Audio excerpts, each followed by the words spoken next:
Bom dia a todos. Sala cheia, isso é bom, né? A gente fica contente com isso. Conhecimento é algo que ninguém tira de você. Peço desculpa pelo atraso, tá? São Paulo, o trânsito é terrível, né, gente? Questão de 10 minutos para tudo, não é assim? Mas agradeço a paciência de ter esperado aqui, tá bom? É com muito carinho que estou aqui. Espero ajudar você, não só na sua trajetória de vida, mas que você, realmente, com os conselhos que eu vou te passar para você, as orientações, você possa evitar problemas futuros, né? E hoje em dia, a gente tem que evitar problema, tem que dormir em paz, não tem preço, a nossa paz não tem preço. E transação imobiliária, a gente mexe com sonho, né? Mexe com o maior sonho do brasileiro. Foi feita uma pesquisa recentemente, o maior sonho do brasileiro é o imóvel próprio. Olha que interessante. Então você lida com sonhos, né? Quem está aqui é corretor, lida com sonhos. Tudo bem, doutor? Tudo bom? Você lida com sonho. Então você tem que ter essa consciência que você lida com o maior sonho do brasileiro.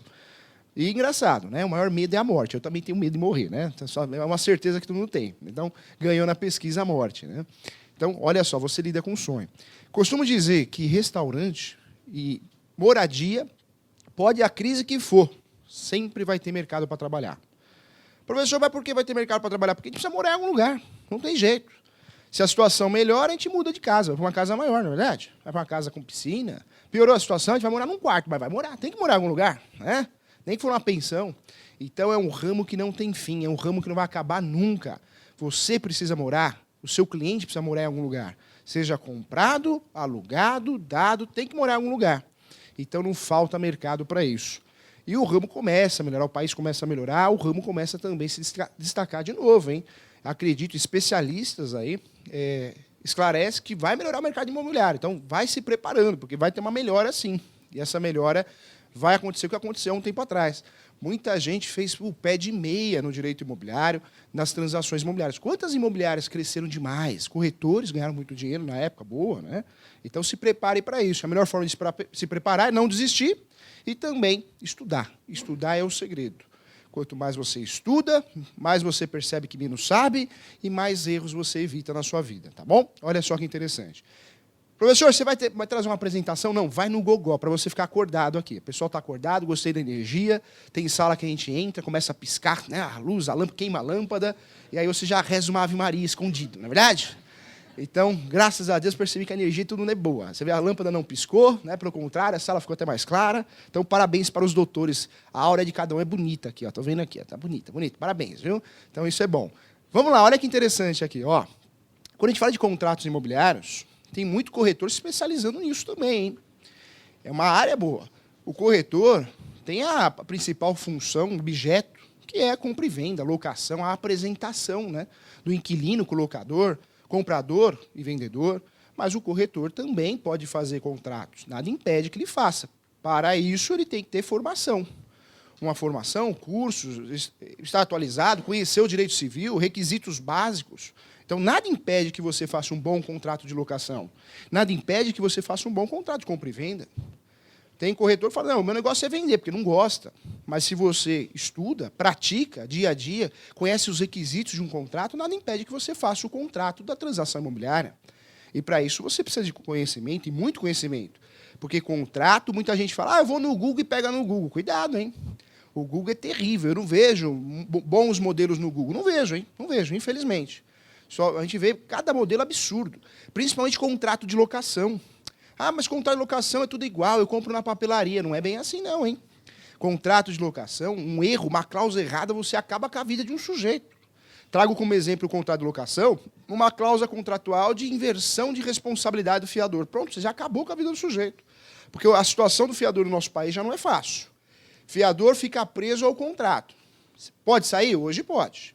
Com a Lei 12.112, ele pode sair do contrato. Mas ele fica responsável 120 dias, doutor. 120 dias. E a responsabilidade do fiador é subsidiária, ou seja, eu cobro primeiro o inquilino, ou os inquilinos, não pagaram, eu vou para o fiador. Mas você consegue complicar a vida dele.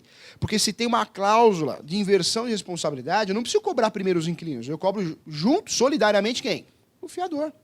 Olha como um erro, um contrato mal feito, pode atrapalhar a vida de alguém. Você tem que entender que você lida com sonhos. E não qualquer sonho, o principal sonho do brasileiro. Então, você tem que saber o que você está fazendo. Olha só que interessante. Ó.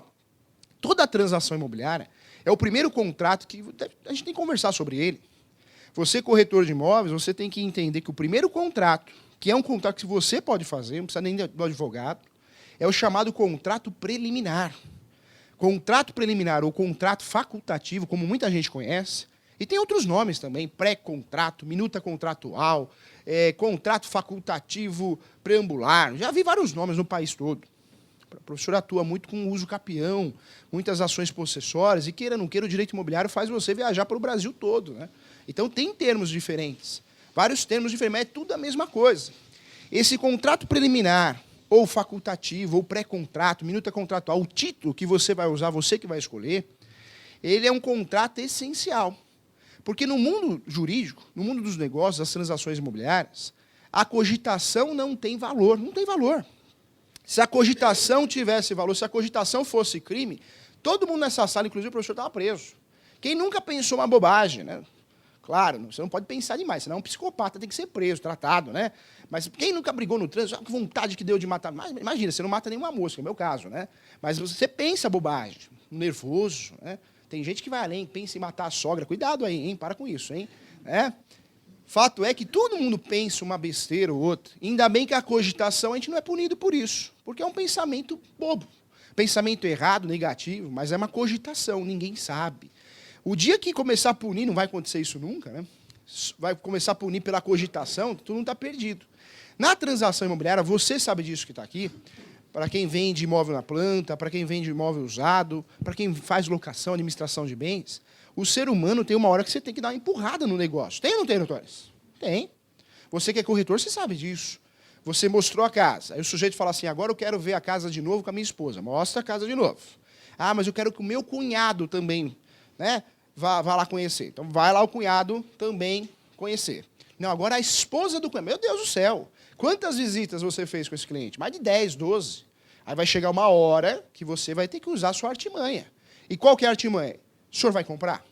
Eu vou comprar, mas eu quero mostrar para minha filha que está voltando dos Estados Unidos. Chega uma hora que você tem que dar um basta. Mas eu vou perder o cliente? Não. Porque, às vezes, você está deixando de atender outro cliente que quer comprar mesmo. Porque esse sujeito, não, ele só quer cogitar. Então, você tem que sair do mundo da cogitação. Na transação imobiliária, quando você vê que o comprador gostou da casa, do apartamento, do terreno, e você percebeu que o vendedor quer vender, chega uma hora que você tem que bater na mesa. Você tem um feeling disso, você vai sentir o cheiro. Você vai bater na mesa e falar assim, comprador, você quer comprar? Então, eu acho que sim. Não, você quer ou não quer? Você tem que fazer uma proposta por escrito, senão você vai perder esse imóvel. Aí o comprador vai fazer a chamada proposta. A proposta. E o vendedor tem que fazer o aceite. Hoje, segundo a jurisprudência, hoje a proposta e aceite pode ser feita até por telefone, hein? Até por telefone. Então, por telefone, pode ser feita também por WhatsApp, pelo Facebook, por e-mail. Então, você tem provas, né? A proposta e o aceite. Mas você que é um corretor bem preparado, acho que você tem que ir além disso. Não trabalhar só com a proposta, aceite, que é muito antiga, mas fazer algo além. Por que não fazer uma coisa mais completa, né? Completa igual o contrato preliminar. Porque o contrato preliminar é um contrato que tem três folhas no máximo, 3 laudas. Esse contrato preliminar tem o quê? Tem a proposta, tem o aceite, tem a data da entrega da posse, da chave. Olha que legal. Olha como fica mais bonito. Você, corretor de imóveis, quando vai fechar um negócio, ajudar a fechar um negócio, em vez de você empurrar para o comprador e vendedor uma coisa antiga, que é a proposta aceite, por que não fazer algo mais completo? Que é o que uma grande imobiliária faz, que um corretor que tem conhecimento jurídico faz. Fazer o chamado contrato preliminar para amarrar o negócio. E aí sim, assinado pelo comprador e o vendedor, esse contrato preliminar vai autorizar você receber o que você quer, que você sonha, que você almeja, que é a comissão, que são os seus honorários. Professor, quando que o corretor tem direito aos honorários? Tem direito aos honorários com a proposta e o aceite, devidamente preenchido, devidamente assinado. E isso pode ser feito dentro do contrato preliminar. Olha que interessante. Esse contrato preliminar é um contrato que você tem que ter pronto lá no seu computador, na área de trabalho. Fechou o negócio, você imprime, é um contrato padrão. Só muda o preâmbulo, o nome do comprador ou compradores e o nome dos vendedores. Esse contrato preliminar é o contrato mais completo, é o contrato mais correto. Então, o primeiro contrato que você tem que ter é o contrato preliminar. Isso é importante, hein? Contrato preliminar é aquele contrato que você vai usufruir desse contrato para fechar o negócio. Você tem que sair do mundo da cogitação. O comprador fala que vai comprar, o vendedor fala que vai vender. E aonde vai parar isso? se você não tiver o feeling de bater na mesa e falar assim, chega, comprador, você quer comprar? Então faz uma proposta. Então, eu estou vendo com a minha esposa, então eu vou tentar vender para outro. Porque você tem que ter esse feeling, doutores. Tem que ter esse feeling, porque senão a coisa não acontece. E você vive da sua comissão, que são os seus honorários. Então, você tem que sentir o feeling. Agora é o momento de forçar o negócio. É a realidade. Não forçar, coagir, não é isso. Mas você tem que chegar ao momento que você tem que bater na mesa. Infelizmente, o professor teve acesso a alguns clientes na vida. Eu costumo dizer que eu acho que é o estresse, né? Tem muito louco no Brasil, não tem? Tem muito louco, né? Acho que é o estresse, acho que é as crises que o país sofreu, sofre constantemente. Tem muito louco. Então, tem um sujeito, que já aconteceu comigo, apareceu no escritório, falando que ia comprar uma casa de 1,5 milhão. Doutor, eu quero que o senhor faça o contrato de uma casa de 1,5 milhão. O sujeito teve a pachorra de levar a matrícula, teve tudo que você imagina, RG, CPF. Só que na hora de fechar o negócio, ele me apresentou o vendedor, não ia. Mas isso não fez isso uma vez, fez 5 vezes. Chegou uma hora e eu falei assim, o que está acontecendo? Toda vez eu faço o contrato preliminar, você me contratou, pagou para fazer o contrato preliminar, pagou para fazer o contrato principal, toda vez que a gente marca de fechar, você não vem? Aí depois eu fiquei sabendo que o sujeito era louco, fazia isso muitos anos. Olha que coisa. Professor, por que você está falando isso? Porque, doutores, a gente tem que ser prático na vida. E acontece, infelizmente, tem muito psicopata por aí. E esse cliente, com todo respeito, você não precisa dele e eu também não. A gente vai tratar com respeito, como a gente deve tratar qualquer um, mas esse cliente que você percebe que a conversa não bate, não conversa de louco, conversa de bêbado, você tem que fugir dele. Porque tempo para você que trabalha de forma autônoma, que trabalha com vendas, é dinheiro. E aconteceu isso. Você vê, depois eu fiquei sabendo que o sujeito não batia bem, né? Depois a família pediu desculpa, que ele não batia bem, que ele sempre fez isso a vida toda. Ele vai numa casa, essa casa eu gostei, 2 milhões está barato, vou ficar com ela, né? Só que não fica com nada, né? Não fica com nada. Professor, por que no processo não vale nem a pena processar um sujeito desse? Vale a pena? Não vale, o cara é doido, né? Doido. Então eu falo isso porque no mundo da cogitação, você tem que ter esse feeling. Percebeu que o sujeito só está, né, enrolando, não está comprando nada. Cuidado. Você vai ficar 2, 3 anos atendendo ele, você tem que chegar uma hora e falar assim, você quer comprar? Assina a proposta.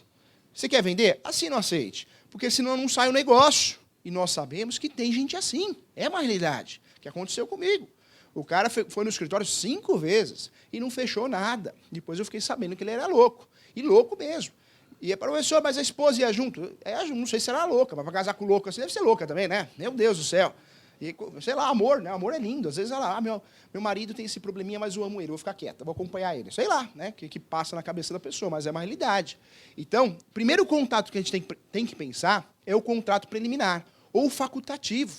Esse contrato é para amarrar o negócio, Porque senão, não fecha o negócio, você não ganha comissão, você não ganha os seus honorários. E a coisa fica lá, você gastando gasolina, tempo, dinheiro, né, que você sabe que uma transação leva tempo, gasta dinheiro. O contrato preliminar, ele tem que ser usado na transação imobiliária. Ele é o mais correto, ele é o mais completo. A proposta e o aceite é algo muito antigo, algo que tem mais de 50 anos, a proposta e o aceite, na transação imobiliária, que é algo antigo também. O ser humano sempre se interessou pela posse e pela propriedade. Isso lá no mundo medieval, né, já tinha briga, guerras por causa de posse. Os reis, né, mandavam lá o exército matar o pessoal para recuperar a posse. Então, a propriedade sempre foi motivo de guerra, de poder. Professor, por que quem tem dinheiro tem propriedade? Porque é um símbolo de poder, é verdade isso. País, um briga com o outro porque quer o poder, quer a posse. Então, a propriedade vale muito. E você, no mundo da cogitação imobiliária, você precisa chegar uma hora, você tem que amarrar o negócio. Contrato certo. Contrato facultativo, ou contrato preliminar. É o contrato que é mais completo. Porque não é só uma proposta e o aceite, ele é tudo. Além de ser a proposta e o aceite, você vai combinar o valor do sinal, você vai combinar, além do valor do sinal, você vai combinar a entrega da posse. Olha que legal. O pagamento dos tributos, da escritura pública, quem vai pagar, você menciona tudo ali. É um contrato que vai ter no máximo 3 folhas, hein? 3 folhas. E esse contrato vai te ajudar bastante, hein? Esse é o contrato da sua vida, hein? Contrato preliminar ou facultativo é o contrato que você tem que ter no celular. Tem que ter, doutor. Vai comprar. Assina esse contrato aqui, já imprime, né? Wi-Fi, já manda imprimir em qualquer lugar. Na Lan House, né? Entra na Lan House, vou imprimir o contrato preliminar. Porque é o contrato que, queira ou não queira, é o contrato que vai te dar o direito de receber a comissão e os honorários. Esse contrato, inclusive, você pode colocar isso, os valores da comissão. Você pode colocar nesse contrato. Professor, e se o contrato for omisso em relação à rescisão? Doutores, a gente não tem que falar em contrato omisso. Você que está aqui assistindo, escutando a nossa palestra, a nossa aula, você sabe que um contrato tem que ser bem feito, tem que ter o título, tem que ter o preâmbulo, tem que ter o quê? Objeto. Todo contrato tem que ter objeto. Então, esse contrato facultativo tem que ter objeto. Objeto é a venda, a compra daquele imóvel específico, com o número de matrícula, com o número de contribuinte, data da entrega da posse, data da entrega e valor do sinal, comissão a ser paga. E sempre, em todo contrato, o mais mal feito do mundo, mas que tem a validade jurídica, tem que tratar de rescisão. Professor, mas por que eu vou pensar na rescisão? É um pensamento negativo. Não é, não. O ser humano muda de ideia do dia para a noite. Muda ou não muda? O cara vira para você e fala, corretora, corretor, eu quero ficar com a casa. Aí chega na mulher, olha, eu vou ficar com a casa lá. Você não vai ficar com nada. Quem manda nessa casa sou eu. E cala a boca, hein? Desculpa. Desculpa. Assim? É? E vai lavar a louça. E vai lavar a louça. Aí ele liga para você amanhã, olha, eu não vou comprar mais. Mas como não? Você já acertou, está todo mundo marcado a reunião aqui. Não, não vou, minha esposa não quer. Acontece, não é verdade? Acontece. Então tem que assinar o contrato e tem que ter multa. Essa multa de rescisão pode ser pactuada. Você que vai escolher a multa. O Código Civil, o que ele fala sobre isso? A nossa legislação principal em relação a contratos. O Código Civil, olha o que ele faz. Ele esclarece essa situação. Na omissão do contrato, se o vendedor desistir, ele pode desistir, é um direito dele. Mas ele vai ter que devolver o sinal em dobro. Em dobro. Eu sou o vendedor, eu peguei um sinal de 50 mil, vou ter que devolver 100 mil, é um direito dele, hein? Já o comprador, se desistir, pode desistir também, ele perde o sinal. Quanto você deu de sinal? Ah, dei 10 mil, você vai perder o sinal. Professor, mas não é justo isso, é um mero aborrecimento da vida. Ninguém perdeu nada, o sujeito continua dono do imóvel. Não, perdeu sim. Perdeu sim porque ele deixou de vender para outro. No Código de Defesa do Consumidor, nós temos aquela questão, quem compra fora do estabelecimento comercial tem o direito de desistir de 7 dias. Então, você comprou um produto por telefone, pela internet, gostou, com motivo ou sem motivo, você tem o direito de desistir. Em relação ao Código Civil e em relação às transações imobiliárias, a jurisprudência é pacífica nesse sentido que você assinou um contrato preliminar, a proposta aceite, meu filho, você vai pagar a multa. Você assinou o contrato. E está justo, está certo, está correto. Porque pensa antes de assinar. Verdade, pensa antes de assinar. Lá no direito do consumidor, a gente tem esse prazo, 7 dias para desistir da compra fora do estabelecimento comercial. Mas a transação imobiliária não é direito do consumidor, hein? Não é direito do consumidor, não. É uma transação civilista. Salvo exceções, quando eu compro um produto de um fornecedor de produtos e serviços, no caso, uma construtora. Aí existe uma discussão que, quando eu compro direto da construtora, né, aí eu vou usar o Código de Defesa do Consumidor. Mas cá entre nós, a compra não é fora do estabelecimento comercial, é dentro. Quando você vai comprar um imóvel na planta, você compra dentro da construtora, dentro do local. Então, não é fora, não cabe essa regra. Tá? Doutores, olha que interessante. Ó, o primeiro contrato que a gente tem que ter em mente é o contrato facultativo. Esse contrato você tem condições de fazer. Professor, não gosta de fazer o contrato. Então, pede para um advogado especialista em direito imobiliário. Ele faz para você, você ajusta do jeito que você quer e você guarda para sempre. Não precisa ficar pagando o advogado para fazer esse contrato todo dia. Essa é a realidade, não precisa. O professor é muito a favor da especialização no Brasil. Eu costumo dizer que quem faz tudo não faz nada. Ah, professor, eu faço 50 coisas. Pensa bem. Na advocacia, isso eu tiro como experiência. Hoje o professor atua em 3 áreas, no máximo. Professor, além dessas 3 áreas, você faz? Não faço. O escritório até faz, outras áreas. Eu não faço. Por quê, doutores? Porque você tem que ser especialista. Hoje, o mercado capitalista exige que você seja especialista. E você, corretor, também tem que ser especialista. Sou corretor especialista em imóvel usado, legal. Sou corretor especialista em imóvel na planta, ótimo. Sou corretor, só faço locação, excelente. Não faça tudo. Isso advogado, isso corretor. Quem faz tudo não faz nada, hein? Quem faz tudo não faz nada. Uma vez o professor passou no concurso e ele ficou afastado da advocacia. E aí, o que eu fiz? Eu mudei lá o plano de saúde. E o plano de saúde deu um problema lá do atendimento. Então, eu usei uma clínica particular que me indicaram. Fui lá, porque o professor estava com uma dor no peito. Quem me atendeu? Doutora Canai. Legal, atendeu bem. Depois eu marquei problema nos olhos. Especialista nos olhos, quem que é? Para acordar o pessoal. Quem que é?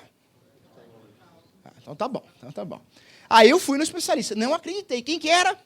Doutora Canai. Aí eu fiquei assustado, né? Pô, ela cuida do coração e dos olhos, né? Tem algo errado, né?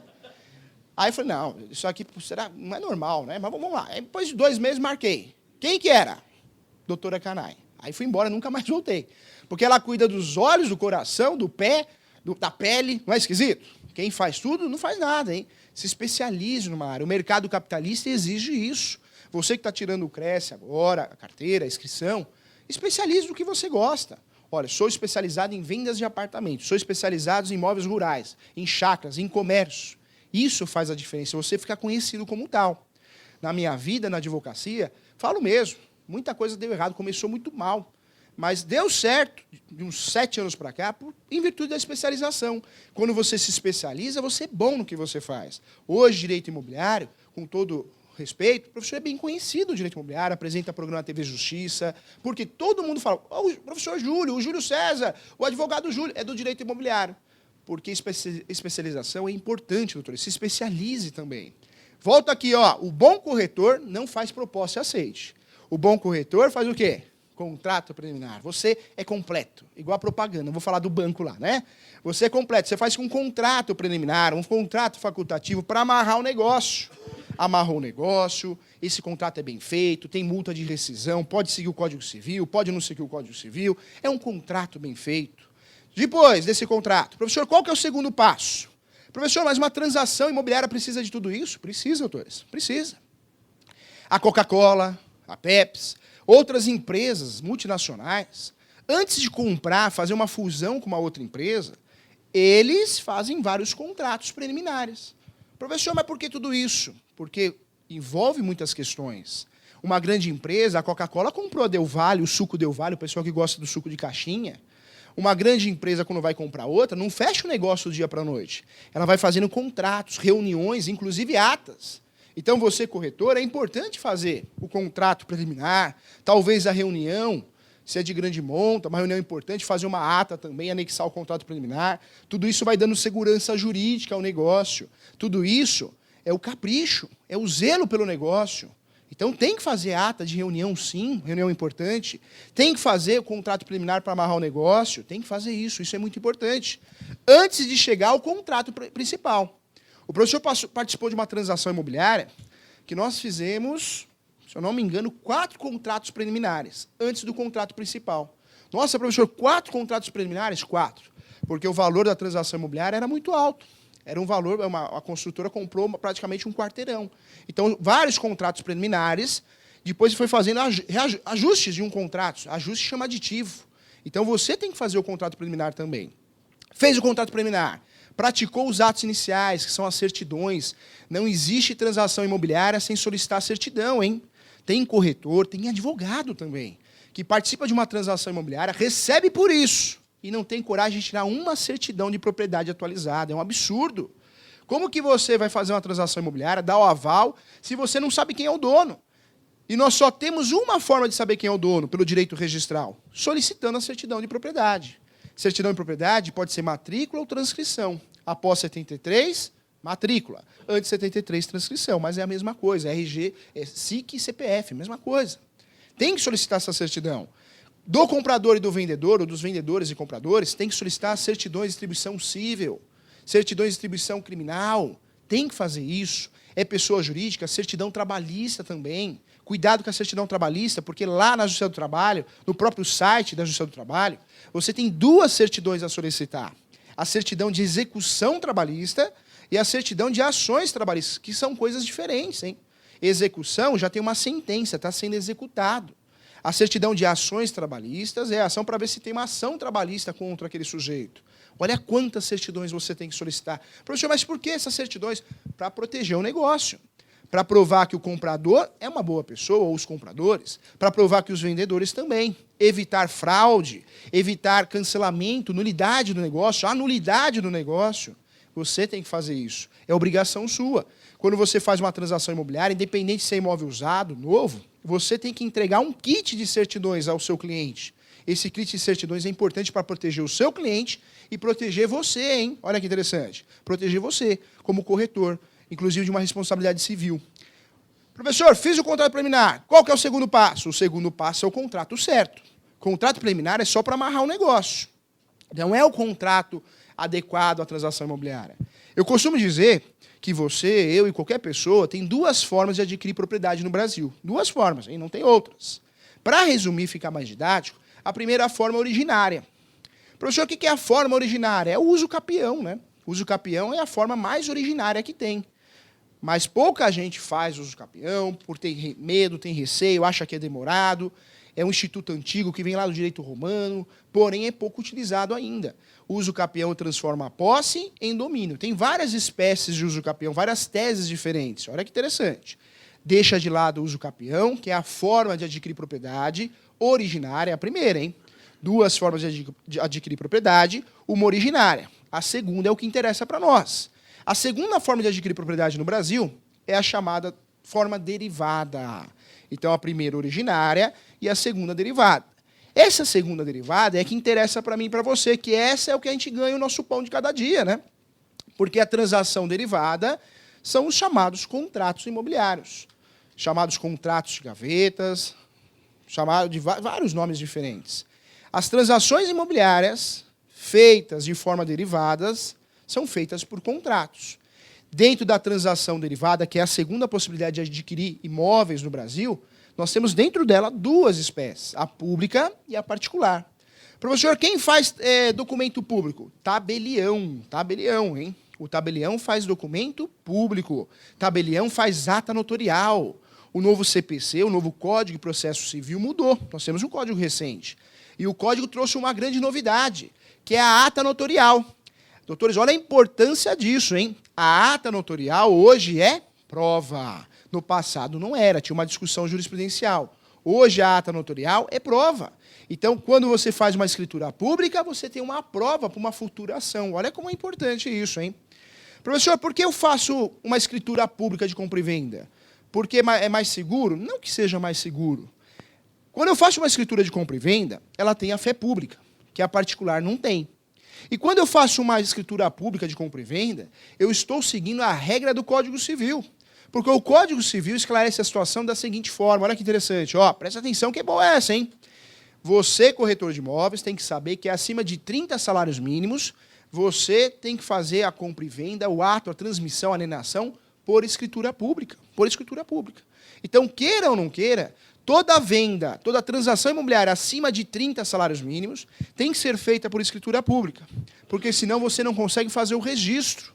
Muita gente confunde, corretor bom não confunde, não pode confundir, escritura pública com registro, são coisas diferentes.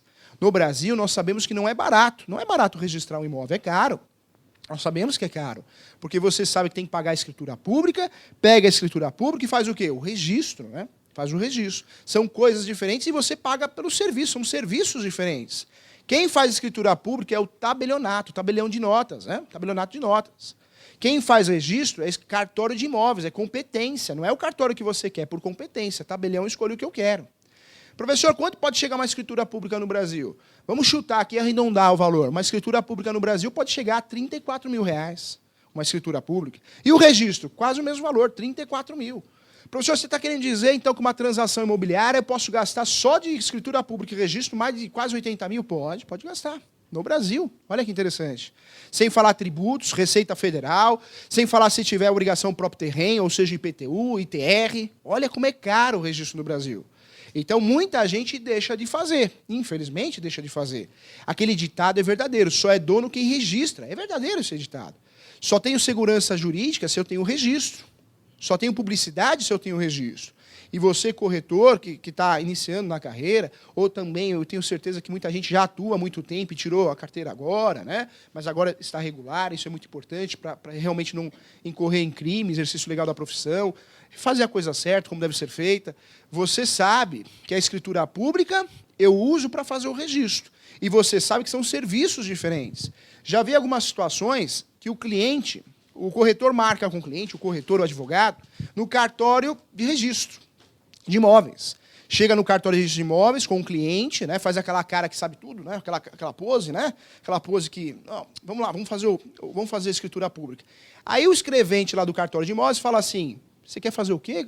Eu sou corretor de imóveis, eu quero fazer a escritura pública. Não, mas aqui é cartório de imóveis, aqui a gente faz registro. Você quer registrar? Sim, eu quero registrar. E cadê a escritura pública? Eu vou fazer aqui. Não é lá. Escritura pública eu faço aonde? No tabelião, é feio. Professor, mas meu cliente nem percebeu. Percebe sim, o cliente de hoje não é bobo. Acabou, não dá mais para você fazer meia boca em qualquer profissão na sua vida. Hoje você vai no médico, você digita lá, manchas vermelhas no corpo. Você já vai sabendo, né? Você só vai confirmar, não é assim? Hoje é assim. O advogado é a mesma coisa. E o corretor é a mesma coisa. Como adquirir um imóvel de forma segura? O cliente já leu, ele só está analisando você, os seus passos. Você foi no cartório errado, ele já vira para a esposa. Ih, meu Deus, o corretor não sabe nem onde está. Né? Queima ou não queima? Queima. Você tem que saber que tabelião faz escritura pública. E registro, o nome já diz, não tem como errar. Nós temos no Brasil, como o cartório de imóveis e delegação do Tribunal de Justiça, nós temos alguns cartórios em alguns municípios que o cartório de imóveis é junto, é anexo com o tabelião. Professor, mas por que isso? Porque o cartório, na época, muitos anos atrás, não dava nada. Então, o que eles fizeram? Juntaram os dois para dar alguma coisa para o oficial. Então, tem isso no Brasil. No Brasil, a situação de cartório no Brasil é delegação do Tribunal de Justiça. Então, de um estado para o outro muda, município para o outro muda. Mas não é a regra, é a exceção. Então, toma cuidado. Porque é feio você, corretor, e o advogado faz isso também, erra constantemente, marcar com o cliente, vamos marcar em frente o cartório, o tabelionato.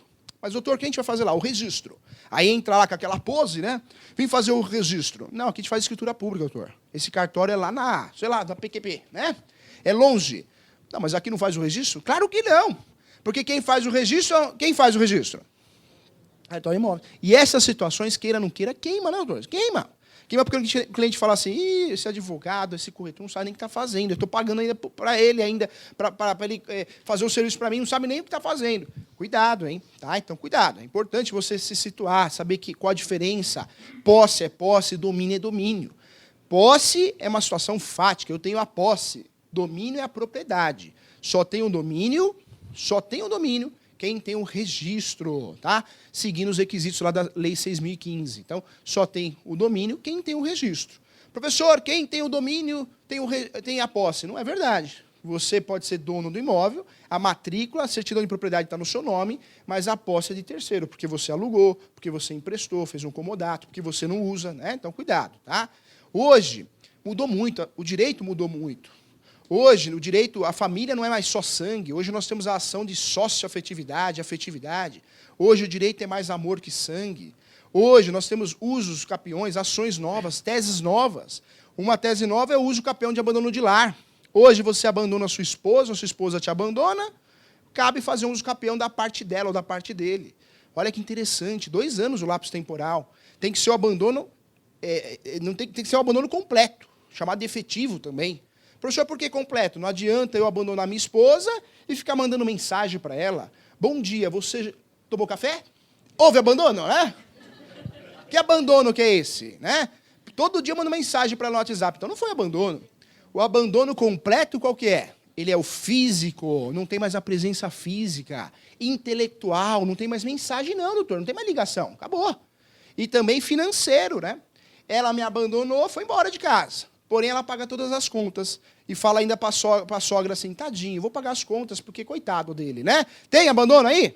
Não tem abandono. Abandono tem que ser completo, físico, financeiro e intelectual, né? Cabe o uso capião de abandono de lar. Então, o direito mudou muito, nós temos novidades no direito, ações novas, e você precisa se atualizar. Porque isso, queira ou não queira, ocorre a aplicabilidade no direito imobiliário também, que é o seu mundo, corretor de imóveis. É onde você ganha os seus honorários. Olha só, primeiro contrato, então, ó, contrato de compra e venda. Contrato de compra e venda é o pagamento à vista. Professor, eu posso fazer um contrato de compra e venda público? Pode. Se o cliente tem condições, aí já faz o registro, melhor ainda. Mas, normalmente, contratos imobiliários eu não faço correndo, eu faço por etapas. Eu faço o contrato preliminar para amarrar o negócio. Depois eu faço um contrato de gaveta de compra e venda, e aí eu marco para ser feita a escritura pública. Normalmente é assim, o correto é assim. Transação imobiliária não ganha na pressa, não ganha na afobação. Tem que ser aos poucos para a coisa dar certo. Olha que interessante.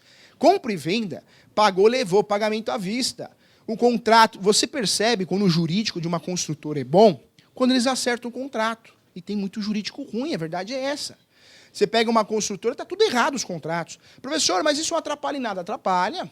Na hora certa, atrapalha. Eu posso pedir a nulidade desse contrato.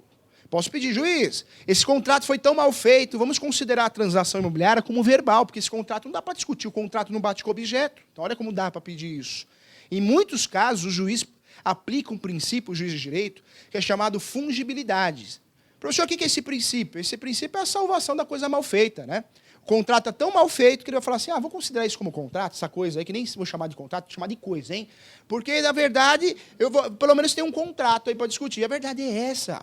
Contrato é igual aquele poema famoso. Tem um poema famoso. Ado, cada um no seu quadrado. Não tem um poema assim? É um poema quem criou isso, né? Tem que ter muita sabedoria, né? Ado, cada um no seu quadrado. Contrato é assim, cada um no seu quadrado. Compra e venda, pagou à vista. Pagou, levou. Compra e venda. Professor, vou parcelar. Já não é compra e venda. Esquece o compra e venda. Professor, não é? Não é. Porque quando eu parcelo, quando o contrato tem dívida, ele virou um contrato de compromisso. Contrato ou instrumento particular de compromisso. Compromisso é quando tem dívida. Pode ser com um banco no meio, pode ser sem um banco, direto com o proprietário. Tem dívida, não é compra e venda. É compromisso. Quando eu faço o contrato de compromisso, tem que bater o objeto. O objeto é que esse imóvel não foi pago à vista, senão era compra e venda. Compromisso de compra e venda, eu pego esse contrato e faço a averbação. Olha que interessante, ó, lá na matrícula do imóvel, que já me gera uma expectativa de direito real. Essa expectativa de direito real me ajuda muito, eu, comprador. Como assim, professor? Não entendi nada. Olha só, você é meu corretor, você me ajudou a comprar um imóvel. Eu dei 250 mil de entrada. E 200 mil eu parcelei direto com o proprietário. O Brasil está em crise, muita gente faz a transação, transaciona assim, direto com o proprietário, não tem banco no meio. Ingresso, eu mando uma notificação, ligo para o vendedor. Vendedor, eu paguei a última parcela de 10 mil, de 20 mil, hein? Lembra o contrato que você assinou? Você tem 30 dias para transmitir para o meu nome, você tem que assinar a escritura pública. Vamos marcar? Olha, eu não sei se eu vou marcar, não. Eu conversei com a minha filha, eu quero um reajuste. Acontece na prática isso. Eu quero um reajuste, eu acho que eu vendi barato esse imóvel. Ou seja, começou um litígio. Ou às vezes você não acha o vendedor, sumiu o vendedor, colocou o dinheiro no bolso, sumiu. Professor, qual que é a ferramenta que eu tenho? Tem uma ação para isso, né? O nome da ação é Ação de Adjudicação Compulsória. A ação de adjudicação compulsória. Que é uma ação nada mais, nada menos que uma ação de obrigação de fazer. Eu, comprador, vou obrigar o vendedor a transferir para o meu nome, porque eu cumpri a obrigação, eu paguei. Agora ele tem que cumprir a dele, que é transmitir para o meu nome. Essa ação é a ação utilizada no direito imobiliário. Professor, qual que é o fundamento dessa ação? O contrato de compromisso bem feito. E mais ainda, esse contrato de compromisso bem feito, que eu fiz a coisa certa, orientei o meu cliente a averbar na matrícula do imóvel, já gerou uma expectativa de direito real. Em alguns estados, eu consigo fazer um procedimento administrativo com um recibo, com a prova da quitação, né, desse imóvel, com a averbação do contrato de compromisso de compra e venda. Eu consigo fazer um procedimento administrativo que eu consigo transferir direto para o nome do meu cliente. Professor, mas não judicialmente? Não judicialmente. Em alguns estados, porque nós sabemos que o cartório é delegação do Tribunal de Justiça, o pessoal segue as normas da corregedoria estadual, né? Então o cartório muda muito de um estado para o outro. Olha como é importante fazer isso, a averbação. Isso é muito importante, hein? Então, olha só, compromisso tem dívida. E aí muita gente vem falar, professor, o que você acha da promessa e compromisso? É a mesma coisa realmente? Tem doutrinador que defende que é tudo igual. Não acho. E fundamento a minha decisão, como o Supremo também já se manifestou. O nosso Supremo, que é a nossa alta corte da justiça, né? O Supremo Federal. Compromisso é compromisso, promessa é promessa. Compromisso tem dívida. Tem dívida. Promessa pode ter dívida ou não. Mas a promessa tem uma coisa que o compromisso não tem. O contrato de promessa, ou o instrumento particular de promessa, ele tem algo que o compromisso não tem. Ele tem, na verdade, uma obrigação de fazer no meio do caminho. Como assim, professor? Não entendi. Vai entender, ó. Quando você compra um imóvel e vai construir parte total, a totalidade ou parte integral dele, ou parte parcial, tem uma obrigação de fazer, você está comprando um sonho, um projeto, uma planta, uma expectativa de direito, é promessa. Promessa, o próprio nome diz, é uma promessa que vai ser construído algo. A casa que eu comprei já foi construída lá na frente, mas eu comprei na planta e a promessa é que vai ser feita uma churrasqueira atrás, vai ser feita alguma coisa atrás. Pronto, já deixa de ser compromisso e é promessa. Promessa é igual obrigação de fazer. Eu estou comprando um imóvel, mas eu estou comprando obrigação de fazer também. Olha como a promessa é diferente do compromisso. Professor, ainda não entendi. Olha só, promessa, normalmente eu compro pelo contrato de promessa, imóvel na planta. Quando você vai comprar um imóvel na planta, um apartamento na planta, um projeto, Se o jurídico é bom, ele vai fazer promessa, que é o contrato correto, adequado. Porque você está comprando uma promessa. Existe o imóvel ainda? Não, vai ser construído. Se levantou também só o esqueleto, não está pronto. Continua sendo uma promessa. Promessa, eu comprei uma fração ideal, uma expectativa, um sonho. Não é palpável ainda, eu não consigo enxergar. O compromisso eu consigo enxergar. É muito diferente um contrato do outro. Promessa, a coisa vai ser feita ainda, ou parte, ou na sua totalidade. Compromisso, a coisa é pronta. Tem uma dívida, mas já está pronta. Professor, passei com a esposa, né? Olhei o imóvel. Vi o imóvel e o imóvel está pronto. Ela virou para mim e falou, olha, aquele imóvel, a cortina vermelha, vai ser onde a gente vai morar no 12º andar. É promessa ou compromisso? É compromisso, porque ela conseguiu enxergar, inclusive o andar, as violetas na janela. Quando eu compro um imóvel, olha, aquele açougue, aquele mercado, ali vai ser feito um apartamento, a gente vai morar lá, viu, meu bem? É promessa ou compromisso? É promessa, porque vai ser construído ainda, né? Olha como é diferente uma coisa da outra. É diferente, a estrutura, o objeto desse contrato é diferente. Então, muda tudo. Promessa é promessa, compromisso é compromisso, hein? E aí nós temos outros contratos. Primeiro contrato, fora esses contratos mais efetivos, é o contrato de posse. Professor, quando que eu compro a posse? Só compro a posse quando o vendedor só tem a posse. Nome do contrato: instrumento particular de posse, ou cessão de direitos possessórios. Esse contrato eu só vendo a posse quando eu tenho a posse. Professor, eu tenho registro no meu nome, vou vender a posse. Não vai fazer isso nunca, né? Só se ficou louco. Por quê? Só vende a posse quem tem a posse. Posse não tem valor de mercado. O valor de mercado é muito baixo. Quando eu falo de posse, a posse custa aí 60%, 40%, 50% do valor de mercado real daquele imóvel. Porque quando eu compro a posse, eu estou comprando um imóvel irregular. E se eu estou comprando um imóvel irregular, eu estou pagando mais barato, claro, mas eu estou assumindo o quê? Os riscos, né? Professor, eu paguei 50 mil no imóvel, 100 mil, que vale 200. Tem algo errado. Normalmente, esse errado é que você comprou a posse. Você sabe disso, o leigo não. Para ele comprou, ele viu um contrato, ele acha que está no nome dele. É meu, tem registro sim, olha aqui, só que é um contrato de gaveta, né? E qual que é o risco disso? Você perdeu o dinheiro. Porque quem compra a posse pode cair numa fraude, a dupla, tripla, treta venda. Eu sou um sujeito que eu vendo posse. Eu vendi para 3 pessoas. Você tem como saber? Não tem. Você, corretor de imóveis, que entende do assunto. Você não tem como saber. Porque, na verdade, não gerou a publicidade. Diferente do registro, que gera o registro, a publicidade do ato, lá na escritura, a escritura devidamente registrada na matrícula do imóvel, a posse não. A posse a gente não tem publicidade. Então, você pode acabar perdendo. Professor, o que você acha da posse? No Brasil, é uma realidade, hein? 70% dos imóveis são posses no Brasil. O Brasil gosta de posse. Tem um amigo aí, o juiz, o Alberto, a gente fala sempre isso. O brasileiro tem tara por posse. Professor, por que o brasileiro tem tara por posse? Porque posse é o quê? Barato, barato. Você, em vez de pagar 300 mil, você vai pagar 150, vai pagar 160. Só que você está assumindo o risco de comprar uma coisa irregular. Só que é a realidade. Tem muita posse no Brasil, hein? Professor, posse não vale nada. Posse não tem segurança jurídica, claro que não. Mas posse tem muita coisa, sim. Dá os direitos possessórios, direito de vizinhança, entre outros direitos, tá bom? Doutores, agradeço a todos. Só para você ter uma noção de contrato. Para fechar o negócio, qual que é o contrato que eu uso? Para fechar, para amarrar o negócio, sair da cogitação, qual que é o contrato? Preliminar. A coisa deu certo. Ou ocorreu uma proposta, 200 mil de entrada, 100 mil de entrada, 50 mil de entrada, o restante parcelado direto com o proprietário, com banco ou sem banco. Qual que é o próximo contrato que eu vou fazer? Eu vou comprar? Compromisso. Porque a coisa é palpável. Porque se for construído uma churrasqueira no fundo, deixa de ser compromisso e vira o quê? Promessa. Olha como muda. É o básico do básico, doutores, para a coisa não dar errada, tá? Nas transações imobiliárias. Então, sucesso para você aí, tá bom? Sucesso. Agradeço a todos a presença aqui. Vamos abrir para perguntas aqui, tá bom? E para abrir aqui a sessão de perguntas, deixa eu já fazer rapidamente uma pergunta que veio pela internet, do Felipe Ligabo, que nos acompanha de Cachoeira Paulista via Facebook, ao vivo pelo Facebook. Ele diz, poderia nos esclarecer um pouco acerca de advocacia versus corretagem? Boa pergunta. Tem uma ligação profunda, né? O pessoal que está nos assistindo, o pessoal aqui também, eu costumo dizer que a nossa amizade é eterna, né? Eu vou passar aqui o e-mail. O e-mail, se você precisar de alguma coisa, alguma informação, tem um pouquinho de paciência, eu sempre respondo. Às vezes demora um pouquinho, porque o professor ele faz coordenação de 27 pós-graduações de Direito Imobiliário Registral e Direito Civil e Processo Civil. Então a gente fica muito fora. Sexta-feira estou indo para Goiânia, mesmo sendo feriado, vou dar aula em Goiânia. Então, na verdade, a gente fica muito fora. Mas respondo com o maior carinho, tá? Sempre vou responder. Pode demorar uns dias, 3 dias, 5 dias, às vezes respondo no dia.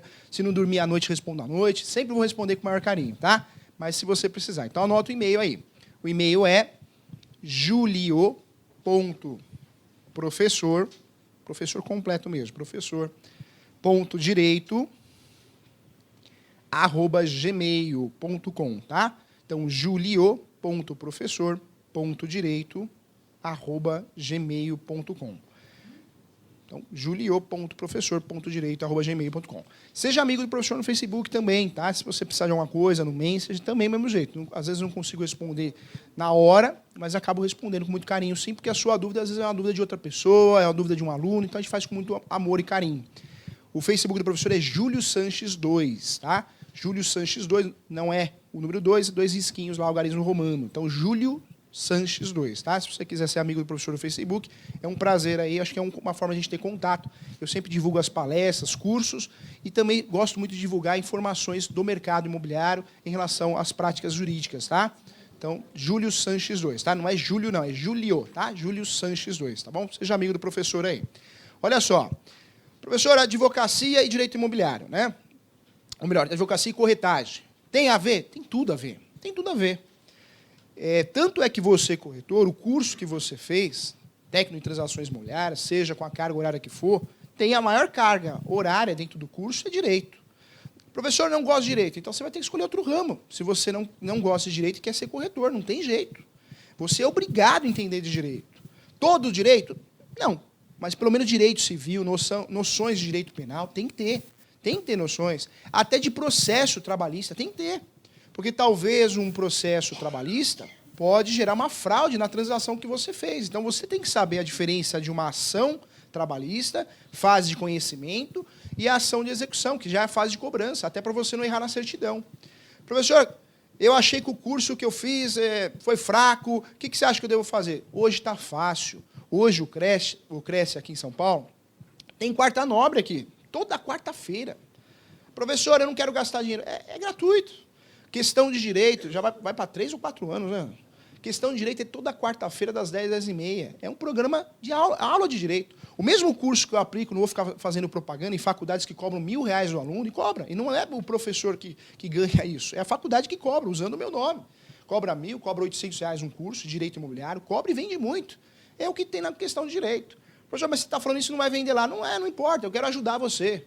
O que eu tinha que fazer, já fiz. A intenção é ajudar você. Então, esse curso que está à disposição na TV Cresce, primeira coisa que você tem que fazer na sua vida, vai no canal da TV Cresce, se inscreve no canal. No Facebook, lá tem a notificação, o professor não é fera nos meios eletrônicos, mas é fácil de se inscrever. E acompanha. É gratuito, é com qualidade, não é qualquer um que vem aqui, uma pessoa que entende do assunto, é escolhido a dedo. O Anderson sabe disso, o pessoal... Professor, quem vem no Cresce da palestra? Eles escolhem, selecionam, né? Não é uma pessoa que quer. Tem tanta gente aí que eu imagino ficar ligando no Cresce. Eu quero dar palestra no Cresce. Eles não deixam, porque tem que ser uma pessoa do mercado, conhecida, que tenha credibilidade. Então, use isso ao seu favor. Não é puxando sardinha de você. Use isso ao seu favor, é importante. É uma formação gratuita que está à sua disposição. E depois tem gente que fala mal ainda. Porque não me ajuda em nada. Claro que ajuda, mas você tem que buscar, você tem que procurar. Tá? Então, a primeira dica que eu dou. Temos um canal também, é o canal Júlio César Sanches, no Facebook. Também agora vai lançar um monte de gravação, cursos gratuitos também. É o meu canal no Facebook, Júlio César Sanches. Você vai ver a minha fotinha. No YouTube, verdade, Anderson. No YouTube. Júlio César Sanches, é o canalzinho do professor lá. Então, também tem os cursos também. E tem um canal nosso, que é uma instituição nova, que é CEBEL. Também vários cursos gratuitos. CEBEL. CEBE 2 Ls. Cursos gratuitos de direito, tanto para a primeira fase da UB, para o aluno, bacharel em direito, e cursos de direito imobiliário, registral, tudo gratuito também. Professor, qual a intenção disso? Melhorar a coisa, porque a coisa está mal feita, a coisa está ruim. Tem muito profissional em tudo e tudo profissional mal preparado. Essa é a realidade, né? Então, a gente precisa melhorar a coisa. A intenção é fazer um mundo melhor, fazer transações imobiliárias com mais qualidade, a coisa tem que estar competitiva. Então, essa é a intenção. Então, está tudo à sua disposição de forma gratuita, não tem desculpa. Professor, a advocacia combina com o direito imobiliário? Demais. Tanto é que eu oriento você ter um advogado da sua confiança, um advogado, e faz uma parceria com ele. Se você vê que percebe que a situação é muito complexa para você, você troca uma ideia com o seu advogado. Mas esse advogado tem que ser do quê? Do direito imobiliário. Não adianta você pegar um advogado, ele é trabalhista, você me tira uma dúvida sobre registro. Ah, registro em carteira. Vai falar sim, né? Porque ele está acostumado com registro em carteira. E a gente está falando de registro imobiliário. E volto a falar, quem faz tudo não faz nada. Se especialize. Seja um baita corretor de imóveis de alto padrão, imóveis populares, mas seja o corretor daquilo, como o advogado tem que ser, como o médico tem que ser. Eu acho que assim as coisas dão certo, tá bom? Bom dia, professor. Bom dia. Eu vou aproveitar a oportunidade aqui. Gostei da camisa, bonita, hein? Parabéns, viu? Parabéns. Depois eu dou o endereço do Obrigado. camiseiro. Passa assim. Mas vou aproveitar a oportunidade para, se possível, me esclarecer 3 perguntas e já agradecendo aí pela sua palestra, muito ilustrativa. Tenho certeza que somou muito conhecimento para todos nós. Espero que volte mais vezes. Mas eu costumo fazer a coisa da seguinte forma. O primeiro ponto, a proposta. Nela contendo todos os aspectos da negociação. Inclusive, a partir daí, sendo aceita, já parte-se para o contrato de sinal e princípio de pagamento, onde ali já estão todas as regras do que foi negociado. A partir desse momento é que se busca as certidões, porque muita gente questiona, mas eu vou entrar no sinal de pagamento e as certidões. Se der zebra, como é que fica o dinheiro aí? Eu vou dar um sinal e depois não vejo mais o dinheiro. E, por outro lado, o proprietário diz, eu não vou tirar certidões se ele nem me deu um sinal aqui, eu não sei nem quais são as condições que ele vai pagar, como é que está esse negócio. Então, eu permaneço naquela situação de primeira proposta, uma vez aceita, vai-se para o contrato e assim retira-se as certidões. A partir daí, e paga-se até 50% do imóvel. A partir daí, depois, cartório para lavrar essa escritura. Depois, gostaria que o senhor fizesse um comentário acerca desse meu procedimento. O segundo ato que eu queria comentar é agora com a questão dessa lei nova, que diz que quem deve alguma coisa, essa dívida tem que ser levada para registro na matrícula, que se houver a transação e amanhã ou depois aparecer alguma coisa, o comprador não vai sofrer uma execução ou não terá problema com essa matrícula. Eu não me lembro o número. Mas agora a lei já tinha um certo tempo, houve uma vacância aí, já começou, está atual em São Paulo, segundo fiquei sabendo outro dia, por leituras aí, que não está no Brasil todo, porque os cartórios alegaram não ter condições de fazer esse registro. Né? Então, gostaria, se o senhor possível, comentar alguma coisa disso. Legal. Em relação ao procedimento, e isso serve para todos, né? Professor, tem o procedimento correto? Não tem. Cada um tem o seu jeito. Nós temos a estrutura de uma transação imobiliária bem feita. E o que é essa estrutura bem feita? É não esquecer de solicitar certidões, é não esquecer de fazer uma proposta aceite bem feita. Se possível, faça o contrato facultativo, ele é mais completo, ele acaba protegendo você, o seu cliente comprador, o seu cliente vendedor, porque o contrato facultativo, o preliminar, esse contrato ele é 3 folhas, 3 laudas, porém ele é mais completo. Ele tem outras questões, como a entrega da posse, a data, pagamento do sinal, rescisão do contrato, então ele é mais completo. Você, corretor, que gosta do que faz, acho melhor você trabalhar com uma coisa mais completa, mais segura. Mas não existe o procedimento errado. Cada um tem o seu jeito. Pedia lá o sinal 20%, 30%, 50%, vai de cada um. Você vai criar o seu procedimento. Mas tem coisa que não tem jeito. Dentro do seu procedimento tem que estar incluído isso, tem que estar embutido nesse negócio para que a coisa dê certo.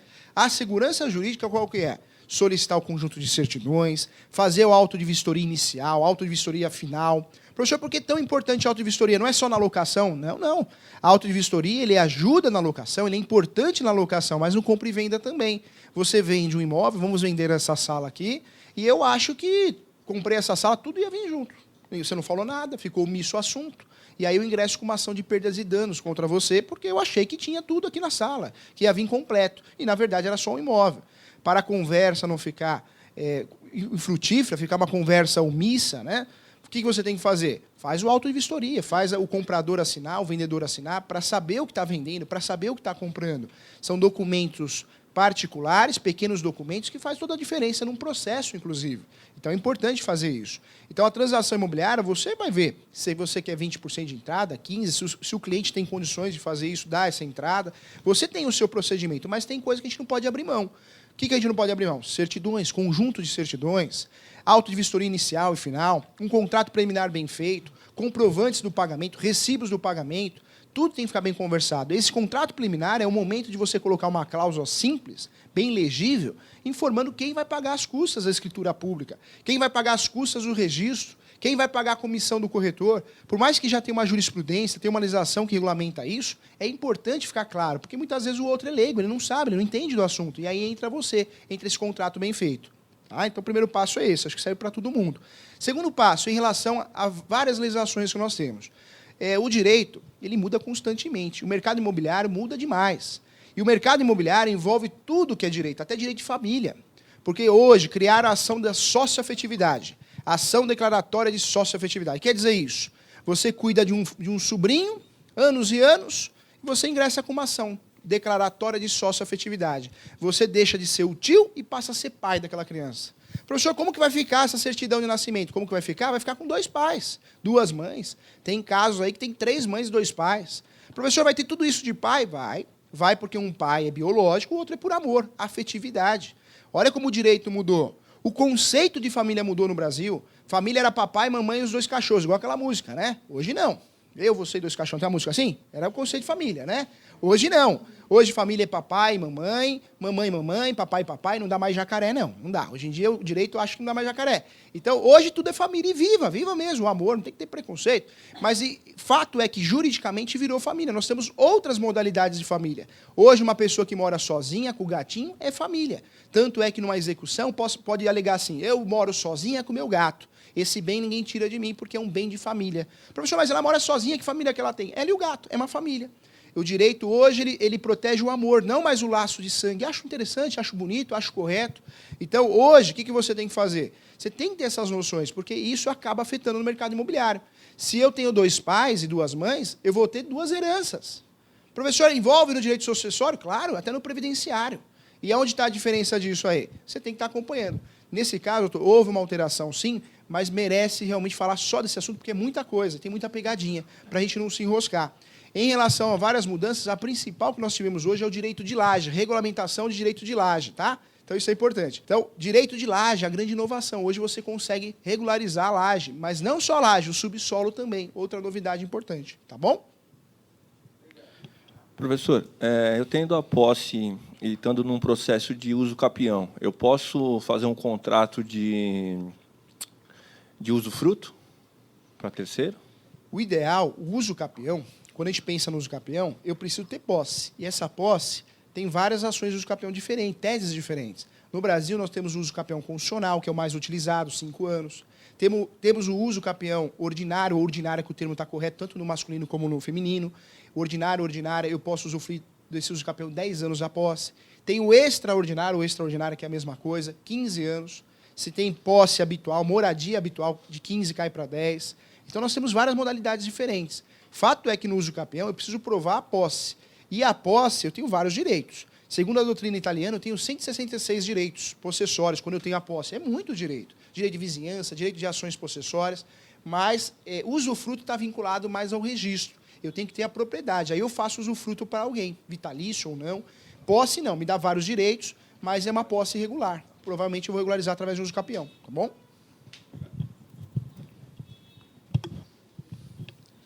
Bom dia, professor. Bom dia, doutora. Parabéns pela palestra, bastante esclarecedora. Obrigado. Meu nome é Isabel e a pergunta que eu faço agora é referente à sua fala ao WhatsApp, se referindo ao WhatsApp, que me chamou bastante atenção, porque você alegou que tem aceite na jurisdição e que também é ou pode ser utilizada como prova jurídica em uma ação legal, que no caso de uma fraude ou ilegalidade, que você nomeou ação de adjudicação compulsória, pode ser utilizada? Pode, o direito tem várias novidades, né? Então, hoje, claro, a gente está pensando no mundo ideal, fazer a coisa bem feita, que é um contrato preliminar, contrato facultativo. Mas vamos dizer que não é a realidade, porque a gente sabe que o cliente também quando a gente pega o cliente errado, tudo é mais difícil, não é verdade? Você pega o cliente errado, aquela pessoa que não te dá atenção, é a realidade. Tem muita gente que é arrogante, é problemática, e aí ela não te dá atenção. Ele quer comprar o imóvel, mas não te dá atenção, não responde sua ligação, não responde e-mail. Professor, tem alguma coisa que pode me ajudar? O WhatsApp, o e-mail, alguma prova que ele falou, eu quero comprar. Pronto, é a proposta. E aí, juridicamente, ele pode perder o sinal, né? Então, é interessante a gente tomar cuidado a esses detalhes, porque são coisas novas que a gente pode usar ao nosso favor. Inclusive você, corretor de imóveis, até para cobrar uma comissão, né? Porque é muito comum, infelizmente, as pessoas usam o seu serviço, né, de corretor de imóvel, você vai lá, mostra o imóvel, depois não quer te pagar. Então, você tem que ter provas em relação a isso para receber. Né? Tá bom? Só, doutor. Olá, bom dia. Bom Meu nome dia. é Cristina. E a minha pergunta é o seguinte: você falou desse contrato preliminar, né? Lá você coloca o aceite, a proposta, o aceite. Tem prazo para vencer a proposta? Pode Esse colocar contrato- um prazo? Pode colocar. Esse contrato preliminar, eu falo muito dele porque é algo mais completo mesmo, mais robusto. O contrato preliminar permite até você colocar o prazo. Normalmente, o que a gente faz? 120 dias, 90 dias, é o prazo mais utilizado no mercado. Mas ele é pacta sunt servanda, ou seja, é um acordo entre as partes. Você pode pactuar prazo também. Nesse próprio pode, contrato? pode colocar até 6 meses aí. Não tem um prazo determinado, mas você pode pactuar ele.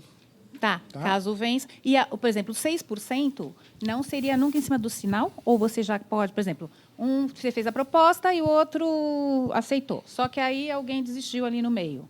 Você falou que um paga em dobro, o outro paga em... né? Aí onde ganha os 6% não ganha em cima disso? Não, Ou- na verdade, existe uma discussão. Jurisprudência no Brasil tem jurisprudência para tudo, né? O direito é gostoso por causa disso, porque não tem o certo e o errado. Mas a maior parte da jurisprudência paulista, também do Rio Grande do Sul, Paraná, em relação ao corretor de imóveis, a sua comissão, se existe a proposta aceite e alguém auferiu lucro nisso, ou seja, um desistiu, o outro auferiu lucro, ou sinal, ou devolveu o sinal em dobro, aí o corretor tem direito a receber a comissão em cima disso. Em cima desse Em cima valor. disso. Tá, e você... É, Tem um monte de isso é o pergunta. sinal. A locação. No caso, assim, por exemplo, você tem que dar um prazo. É que isso foi um advogado que me cobrou, não sei se é assim. Por exemplo, você fez o contrato, tarará, e a pessoa está mandando antes de fazer o contrato, a documentação para ser analisada, etc. Caso passa 3 dias, esse advogado pode cobrar custas? Se a documentação não tiver em ordem, qualquer coisa, pode dar um prazo para entrega desse documento? É isso, precisa analisar o caso concreto para ver qual que é a justificativa, né? Precisa analisar o caso com muito carinho, de forma concreta, até para não te induzir a erro. Fato é que custas, o advogado pode cobrar custos, mas também tem que ser pactuado. O cliente tem que aceitar isso. Tá. E custas, que custas seriam? Custas judiciais, custas do contrato, né? Porque É um valor X, é. sei lá, R$350, só porque ele examinou o documento. Só que Entendi. venceu o prazo, era 3 dias, foi 5 dias. Sei lá, porque Entendi. às vezes a documentação Porque não chega nós tão temos rápido. aí as custas do cartório, judicial, e temos honorários advocatícios. Então, o advogado tem que cobrar honorários advocatícios, mas para cobrar honorários advocatícios, ele tem que justificar com a prestação de serviço. Ele fez o contrato, ele fez algo, né? Então, nasce o direito dele de cobrar quando ele praticou o serviço ou tem um contrato assinado. Então, Tá. tem que analisar um caso concreto aí para não te induzir a erro. Mas tem a diferença de custas para honorários, precisa ver o que ele cobrou, tá bom? Tá bom, obrigada. Mas o Tiago Tony Santana, via Facebook, ele coloca, bom dia, um contrato de direitos possessórios, que os herdeiros querem vender, os cônjuges também têm que assinar o contrato como anuentes? Boa pergunta. Vamos aproveitar essa pergunta para trazer um outro contrato aqui. Nós temos um contrato também, que é o chamado contrato de cessão de direitos hereditários, né? Professor, esse contrato é a mesma coisa que o contrato de cessão de posse? Não. Uma coisa é posse, outra coisa é direito de herança. O contrato de cessão de direitos hereditários, eu estou vendendo o meu direito de herança. Professor, quando que eu uso esse contrato? É naquele caso prático que eu não tenho condições de fazer inventário. É barato fazer inventário no Brasil? É caro, nós sabemos que é caro. Os tributos são caros, os honorários advocatícios são caros.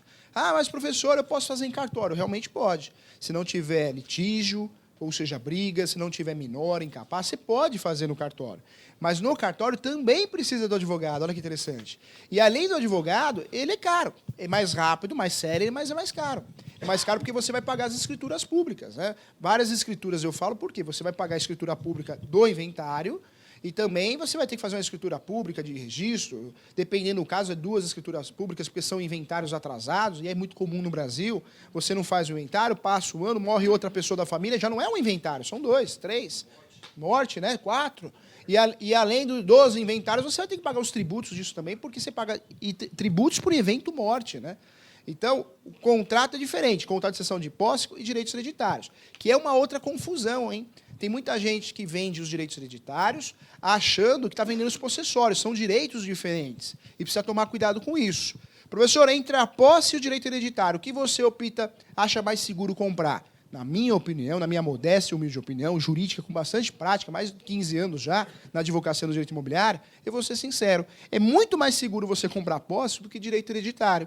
Direito hereditário, você compra de todo mundo ou não compra de ninguém. Direito hereditário, você pode comprar de uma pessoa só. 3 irmãos, eu comprei de uma pessoa só, mas eu preciso da anuência dos outros irmãos, porque os outros irmãos têm algo importante nesse direito. Tem o direito de preferência. Como que você vendeu para o Anderson se você não ofereceu para mim, que sou irmão do Anderson? Está errado. Então, isso é objeto de nulidade. Há nulidade, que são coisas diferentes. Então, para você não correr esse risco, cuidado. Desconfio muito dos contratos de direitos hereditários. Merece realmente um estudo muito completo, muito concreto, porque senão você vai entrar numa fria. A posse não dá segurança jurídica, mas a posse dá para regulamentar, através da ação de uso capião, dependendo a quantidade de posse. A posse te dá 166 direitos, segundo o direito italiano. Então, posse tem proteção. Tem até um princípio constitucional, que é o princípio da função social da propriedade, que envolve posse também. Então, cuidado. Direitos hereditários é direitos hereditários, posse é posse. São contratos diferentes. Professor, posso vender os dois? Pode. Você tem que ter os 2 direitos, tá bom?